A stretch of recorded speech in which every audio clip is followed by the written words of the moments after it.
ओम शांति। आज बाबा के 5 अक्टूबर 2022 के साकार महावाक्य हैं। मुरली को सुनने से पहले आप सभी को दशहरा की बहुत बहुत शुभकामनाएं। आज के दिन रावण का दहन किया जाता है, तो जितनी भी हमारे अंदर बुराइयां हैं वास्तव में हमें उनका दहन करना है। बाबा ने हमें दशहरा का आध्यात्मिक अर्थ बताया है कि जितने भी रावण है, जितने भी 5 विकार हैं हमारे अंदर, जितनी भी बुराइयां हैं, जितनी भी बुरी आदतें हैं, उन सब का दहन करना है। मतलब हमें हर आदत को छोड़ते जाना है। मीठे बच्चे, इस समय तुम्हारा यह जन्म हीरे समान है, क्योंकि तुम ईश्वरी संतान बने हो। स्वयं ईश्वर तुम्हें पढ़ाते हैं। तुम दूरदेशी विशाल बुद्धि बनते हो। इस समय तुम्हारा यह जन्म हीरे समान है, क्योंकि तुम ईश्वरी संतान बने हो। स्वयं ईश्वर तुम्हें बढ़ाते हैं। तुम दूरदेशी विशाल बुद्धि बनते हो। प्रश्न है, तुम बच्चे किस पुरुषार्थ से दूरदेशी और विशाल बुद्धि बन रहे हो? उत्तर, बाप की याद से दूरदेशी और पढ़ाई से विशाल बुद्धि बनते हैं। दूरदेशी अर्थात दूर देश में रहने वाले बाप को याद करना। मनमना भव का अर्थ है दूरदेशी बनना। विशाल बुद्धि अर्थात सृष्टि के आदि मध्य अंत का ज्ञान बुद्धि में हो। तुम्हें पहले दूरदेशी फिर विशाल बुद्धि बनना है। दूरदेशी जो भगवान दूर रहते हैं, परम धाम में रहते हैं, तो हम उनको याद कर रहे हैं, इसलिए दूरदेशी। और इतना बड़ा ज्ञान, इतना गुह्य राज पूरे सृष्टि के आदि मध्य अंत का हमारी बुद्धि में, इसलिए हमारी बुद्धि को विशाल बुद्धि बनाना है। गीत है, हमारे तीर्थ न्यारे हैं। अच्छा, मीठे मीठे सिखी लदे बच्चों प्रति माता पिता बाप दादा का याद प्यार और गुड मॉर्निंग। रूहानी बाप की रूहानी बच्चों को नमस्ते। हम रूहानी बच्चों की रूहानी बाप दादा को याद प्यार, गुड मॉर्निंग और नमस्ते नमस्ते नमस्ते। शुक्रिया बाबा, शुक्रिया। धारणा के लिए मुख्य सार का पहला बिंदु है, दूरदेशी बन बाप की याद में रहना है और दूसरों को दूर देश में रहने वाले बाप का परिचय देना है। दूसरा, कल्याणकारी युग में सभी का कल्याण करने की युक्ति निकालनी है। सबको दुबन मतलब दलदल से निकालने की सेवा करनी है। वरदान है, सदा उमंग उत्साह के पंखों द्वारा उड़ती कला की स्थिति का अनुभव करने वाले कर्मयोगी भव। सदा उमंग उत्साह के पंखों द्वारा उड़ती कला की स्थिति का अनुभव करने वाले कर्मयोगी भव। विस्तार है, उमंग उत्साह आप ब्राह्मणों की उड़ती कला के पंख हैं। अगर कार्य अर्थ नीचे भी आते हो तो उड़ती कला की स्थिति से कर्मयोगी बन कर्म में आते हो।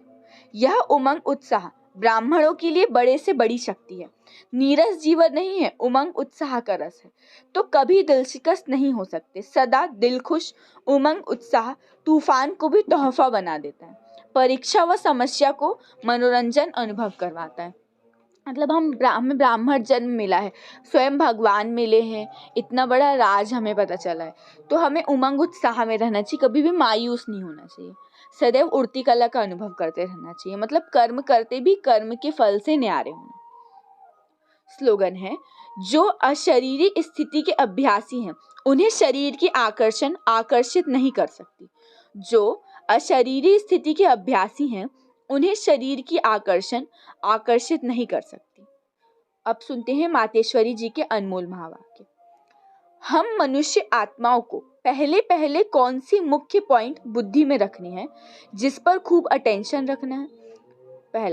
पहले पहले तो अपने को यह पक्का निश्चय करना है कि हमको पढ़ाने वाला कौन है। दूसरी पॉइंट है, हम सभी मनुष्य आत्माएं हैं और परमात्मा हमारा पिता है। हम आत्मा बच्चे और परमात्मा बाप दोनों अलग अलग चीज हैं। तीसरी पॉइंट, ईश्वर बेअंत भी नहीं है, ईश्वर सर्वत्र भी नहीं है। अब यही नॉलेज बुद्धि में रखनी है, इसीलिए अपनी नॉलेज औरों से न्यारी है।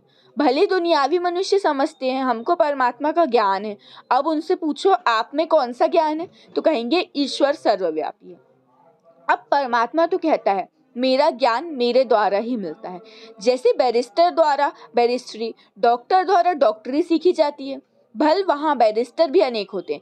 एक बैरिस्टर से ना पढ़ो तो दूसरा पढ़ाएगा, एक डॉक्टर से ना पढ़ो तो दूसरा पढ़ाएगा, मगर यह ईश्वरी नॉलेज सिवाय एक परमात्मा बिगर कोई भी मनुष्य आत्मा चाहे साधु संत महात्मा हो वो भी नहीं पढ़ा सकेगा।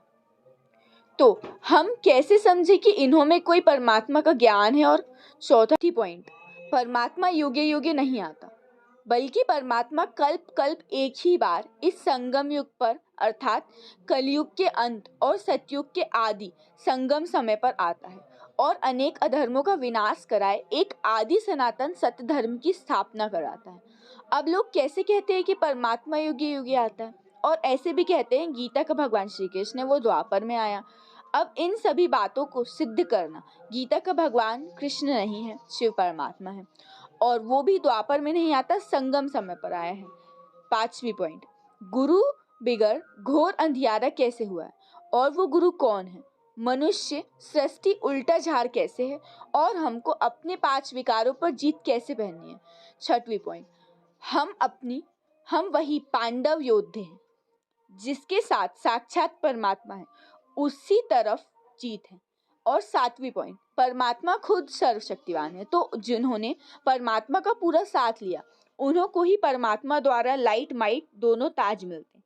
अब यह सभी बातें बुद्धि में रखना है, इसको ही ज्ञान कहा जाता है। अच्छा, ओम शांति, ओम शांति, ओम शांति।